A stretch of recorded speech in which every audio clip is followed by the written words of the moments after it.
guys, you're listening to the Unlucky Frog Gaming Podcast. Your usual hosts, Josh Hartley and Ben Porter. Ben, how are you doing? Doing good. Been a busy couple of weeks. It has. We've got quite a lot to catch up on. I suppose our main feature this week, we're going to, much like the United States recently had their State of the Union address, we're going to give our State of the Kickstarter address. Well, because there's been a couple of things that are bothering us a little bit that we wanted to talk about. Yeah. But, I mean, first of all, what have you been up to since we last recorded? Well, the main thing was we were through in Stirling last week. Aye. For the...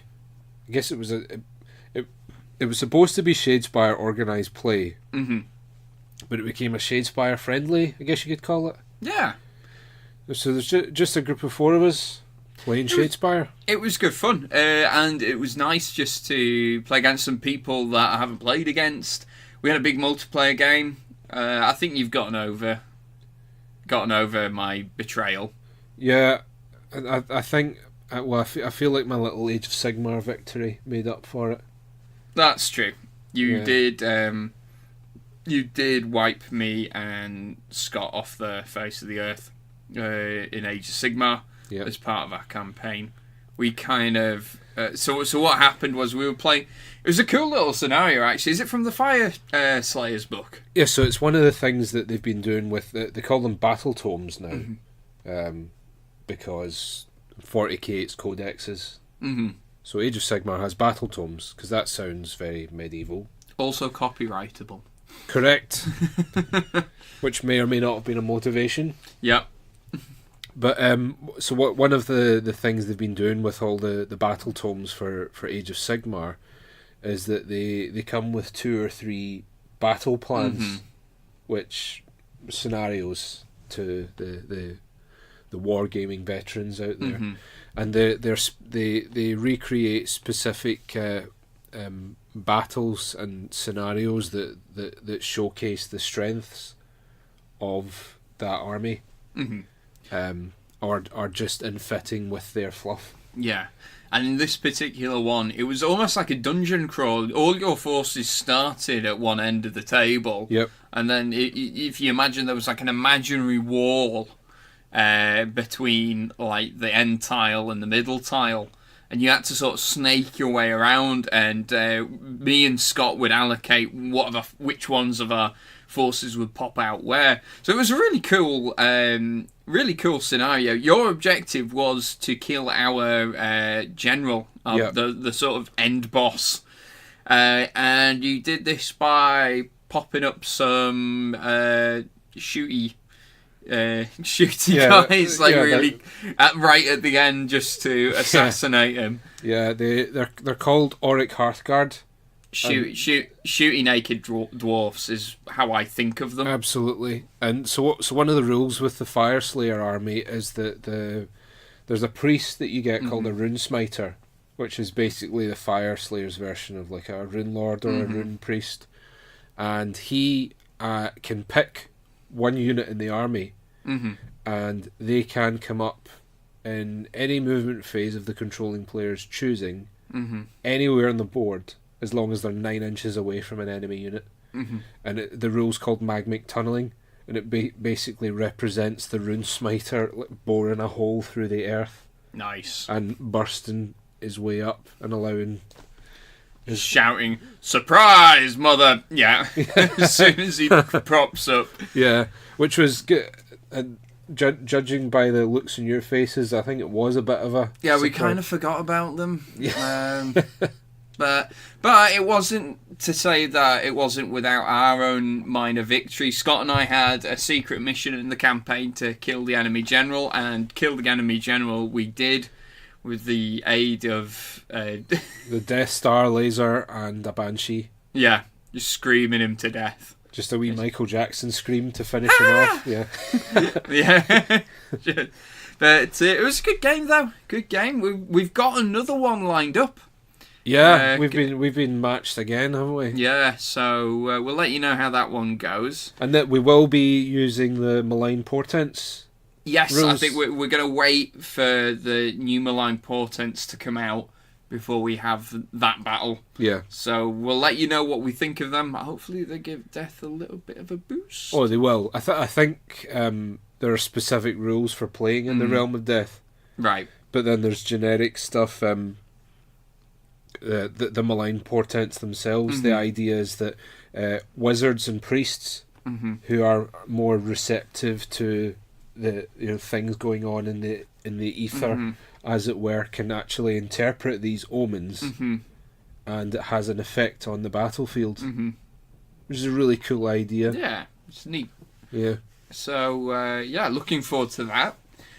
In terms of what else, what else have we been doing then since we? Well, when we go to Stirling, we usually like to pick up a game, support your local game store, everybody. Yep, not so local in this case, to be fair. But we picked up a game each. One we are yet to play. I picked up Nomads, which caught my eye way back in the coverage of Essen. Yeah, that's right. Really nice looking game. Cannot wait to try it.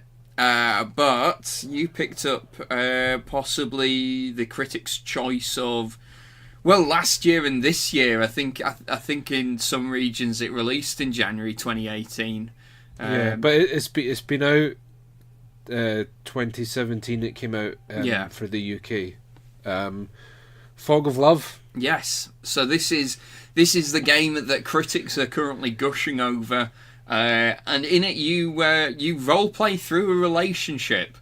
I mean, there's some people are describing it as a rom-com generator. I don't think it's quite that. I think if anything, it's potentially a lot darker than your average rom-com, or it certainly has potential to be. Yeah, I mean, it is. To me, it felt as though it had like a lot of similarities to other storytelling engine style games that we've played. Like they're quite far apart as far as theme goes, but I think there were a lot of things that were quite similar to Tales of Arabian Nights.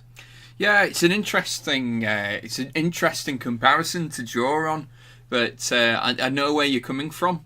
It's in so much as the winner and the loser. Choose your own adventure. Yeah, the winner and the loser, it seems almost irrelevant, and it's just trying to build this story. Our first impressions, and we've only played a couple of games of it, but really polished. Very, very slick design. Right down to the fact that when you're opening it up, they have it set. You're not supposed to shuffle the cards at all because they have it set up for a tutorial first game, and that went I was really impressed with how well they pulled that off.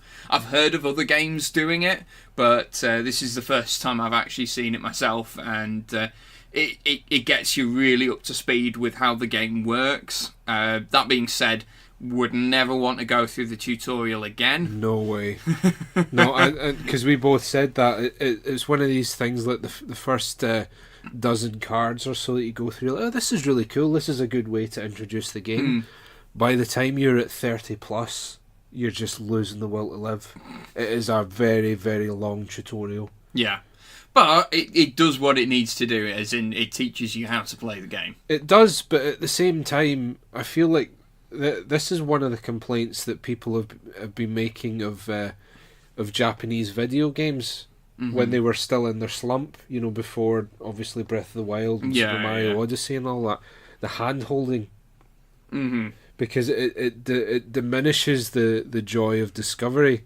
And I know that you want people to understand how your game works, but at the same time, people are naturally very curious, and you should trust that your game is interesting enough that it is going to trigger that curiosity that everybody has. And I feel like they didn't have to make it as long-winded as they did. No, maybe not. I mean, overall, I still thought it was a good thing to include. Yeah, I would say maybe have a simplified version of the rules for the tutorial, yeah. and then go into more depth in the manual. So Shadespire does it. I mean, you've seen that. Shadespire's got a tutorial that you play through. Yes, but it's very, very quick. And the way that Fog of Love did its tutorial was the first time I've seen that in a game where you actually work your way through the decks. Yeah. And you draw cards that are going to explain the next thing. It did feel very much like when you're playing through a game for the first time, and then the little bubble pops up when you open up a new submenu for the first time. It was quite similar to that. Or maybe when that damn paperclip crops up in Microsoft Word. It started to feel a bit more like that towards the end. I see you're playing a storytelling based game. But I do think that the way that Shadespire did its tutorial was a lot better, because it covers all the basics of the games. It's very short, and once you've done that, you can adequately explain how the game works to other players without having to do that again. Sure. Yeah. But back to Fog of Love. I think it's fair to say our initial response to it, or impression of it, is positive, but I'm not sure if it's deserving all the hype that it is getting. No, and because one of the things that a lot of people are saying is that you play through a relationship, which is true to an extent, but it actually feels like the game's been described as a romantic comedy generator. To me, it feels more like a montage of a romance at the moment, because it'll be quite disjointed, because you know 1 minute you're doing the first date, and the next minute you have to make breakfast in bed for your. I mean, maybe the date went really, really well, maybe, but or really badly, depending on how you interpret that. Yeah, but I don't know it, and then you're suddenly on a trip to IKEA, which is that is definitely quite far down a relationship. Yes, if you're doing that. So although you go through this whole character creation process of like picking your occupation, and you get your traits and your features and all that, I didn't really feel like I had this character developing through it all, because the narrative that unfolded felt so disjointed. Yeah, I know what you mean, and I this might be something that they. So we've only played through the sort of first scenario. Yeah. There are other scenarios included in the box, and I understand that they're going to release expansions with even more. So this might be something that they do address, because the next one I think is called High School Sweethearts, which is where your relationship starts in high school and then develops over a longer period of time. So maybe, I don't know, we haven't played this section yet, so maybe you split out some of the different cards so that they can only happen in certain stages of your relationship. I don't know. Like I've enjoyed both games we've played. I've found it quite funny, but I don't quite think it is deserving all the hype that it is getting. It's fairly reasonably priced for such a polished game. Yeah, and I think it looks great as well. Oh yeah, it looks stunning. It's one of these games that it's a joy to open, and considering how much is going on in the game, pretty quick to set up as well. Yeah, very clinical looking, and I'm wondering if that's a deliberate thing, because a lot of it is rooted in, like, the game was designed by, I believe he was a psychologist, so purely on the way that the graphics choices that they've made, it stands out from all the other games in the shops, which have either got spaceships and lasers on them or goblins and swords or something like that. You've got this white box with the blue silhouette of a man and the pink silhouette of a woman, and it says Fog of Love. Yeah, it's like they've taken a bit of a leaf out of Apple's playbook as far as packaging goes. Or maybe even the Beatles' White Album. Yeah, that very stripped down and minimalist. And you're right. The theme itself, and maybe this is why it's getting a lot of attention, because it is so different to what we normally get with tabletop games, and that should be encouraged, right? It's great that we're doing things that aren't just hitting things with a sword, but at the same time, we're still playing through it. We're still playing through it, but I would say as well that for people that maybe haven't heard any critiques of the game, and they've just played through that section of the game, that might be what makes them decide to go onto a buy, swap and sell group and get rid of it. Yeah. Because the fact of the matter is that most people are probably only going to play that first section of the game. Mm-hmm. Yeah, no, that's absolutely fair. Well, we'll let you know what our thoughts are when we've played a little bit more of it as well. If they've updated, I kind of expect me to feel the same way about it. I think it's a good game, but maybe not a great game. Yeah, I think that one of the things that I said to Charlotte the other day is that I feel like I could play this with any of the girls in our book club and they would enjoy it. Yes. So I think that it has value alone for the fact that it's something that you could play with someone that has absolutely no inclination towards tabletop games, and they could still enjoy it. So if you are looking for a game and you're maybe struggling to find someone that, you're struggling to find a game that would be of interest to someone that has no desire to play tabletop games, then I would maybe say get Fog of Love for that. Yeah, absolutely. Anyway, so now that we've kind of caught up on where we are with our various gaming escapades, should we chat about Kickstarter? Yeah. I'm trying really hard not to be negative about it, because I'm just going to let him out. Yeah. The cat had somehow ninjaed its way into the Unlucky Frog studio. He's very sneaky. He is. We thought we'd let him out earlier. Yeah, he's snuck back in while we were on a break. Snuck back in. Anyway. Yeah. So I'm trying hard not to be overtly negative about it. But I feel like every time I hear about a big project on Kickstarter at the moment, and I have to say it is the big ones. I don't really have any complaint with small outfits using them. Whenever I hear about a big project on Kickstarter recently, it's just got me feeling a bit.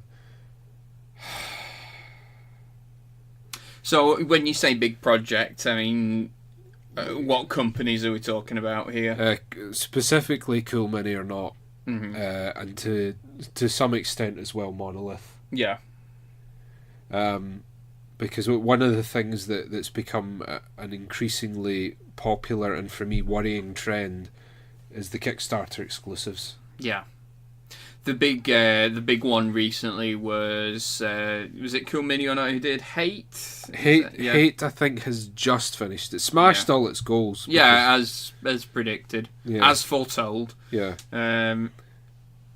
So I think we've got a problem for a couple of reasons with this. One, for me, it jars with what Kickstarter's intended purpose was.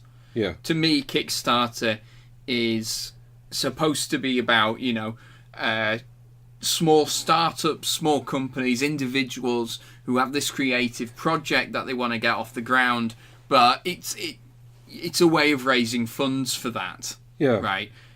For things that you'd never get a bank loan.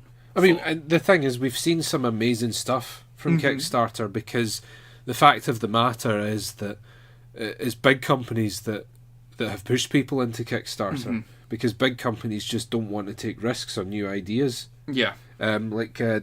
It's not tabletop, but the former Rare staff formed Playtonic Games and made Yooka-Laylee. Yes. Which is a spiritual successor to Banjo-Kazooie. Yes. Big publishers thought that no one was interested in 3D platformers anymore, and they were completely wrong. Mm-hmm.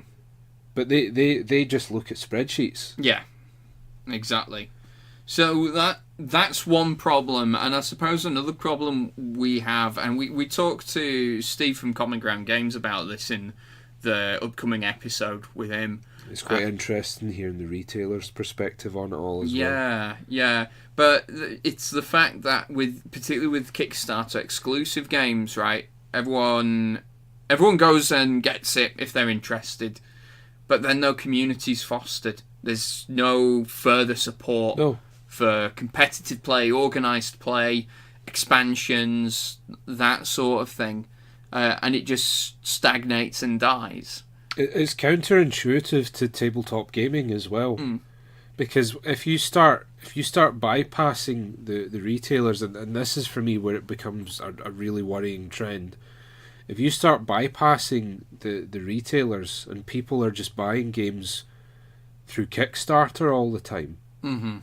Now, it has to be said that not all Kickstarters do this. A lot of them do offer retailer pledges. Yeah. Where they'll sell them a bundle of games at a slight discount under the provision that they have a brick and mortar store. Yeah.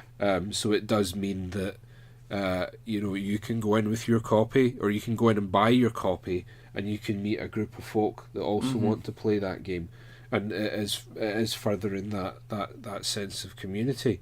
But when all of your interaction with that game is you going on to Kickstarter, buying it, and having it shipped direct to your door, I mean, unless you've got a bunch of friends that really want to play that game, where's the community? Yeah, exactly. And you maybe play the game once or twice, and then that's it. Yep. You'll languish on the shelf with the rest of the games, because we all do that. Oh yeah, I mean, we've got games we've not even opened yet. Yeah.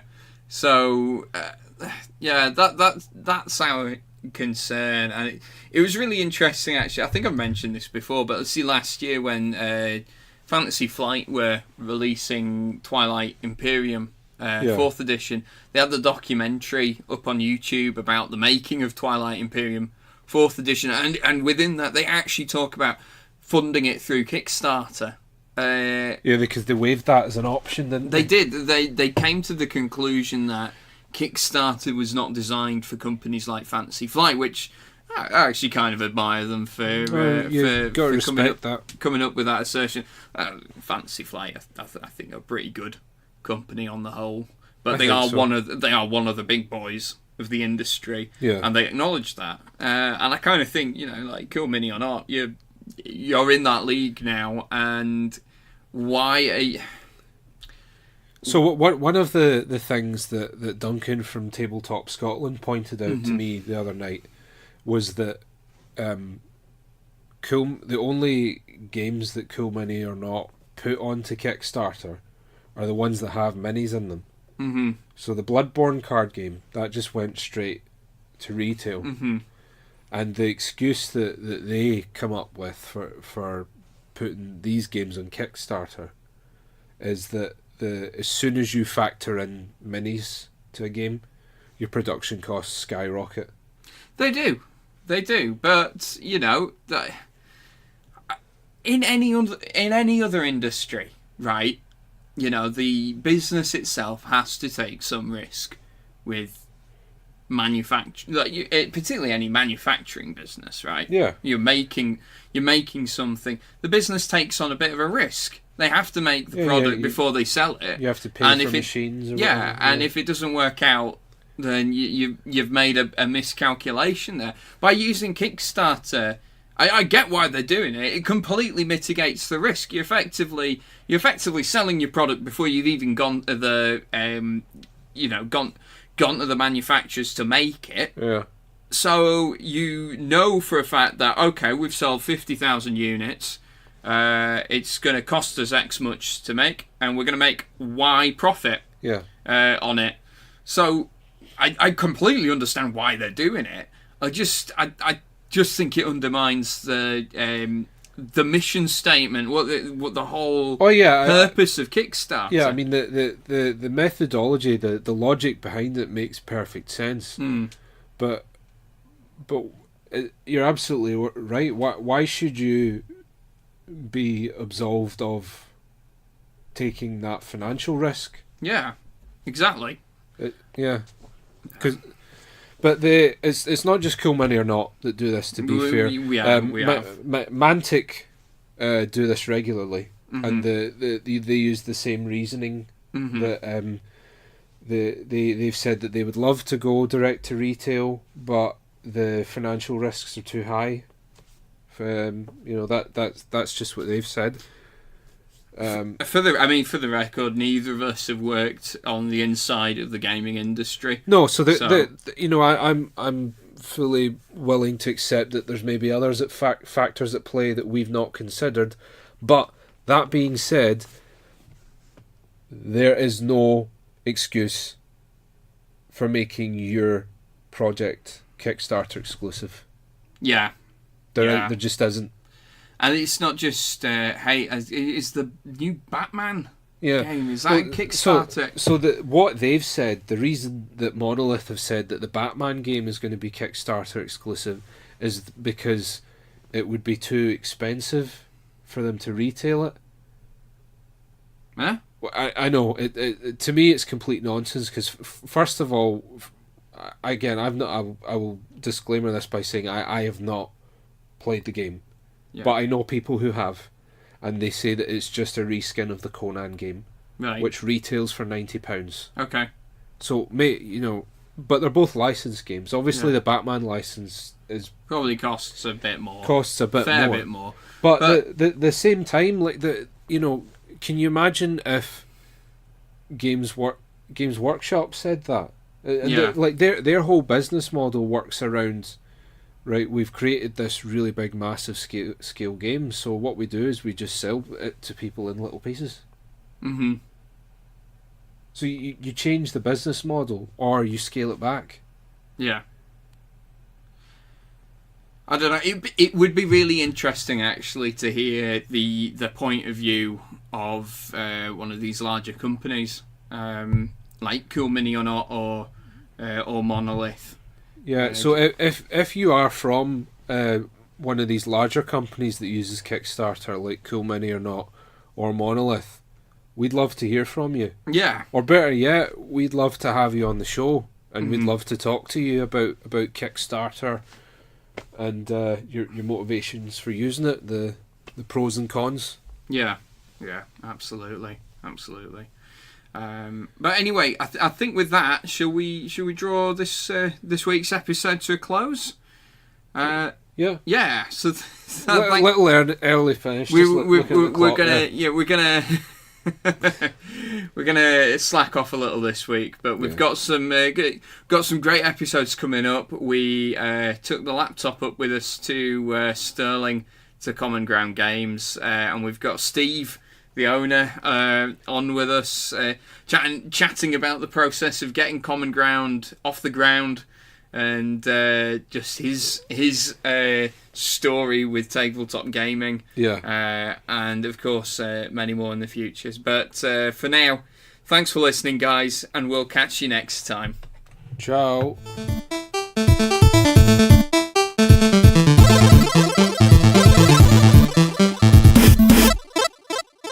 We are Unlucky Frog Gaming, and I am Ben.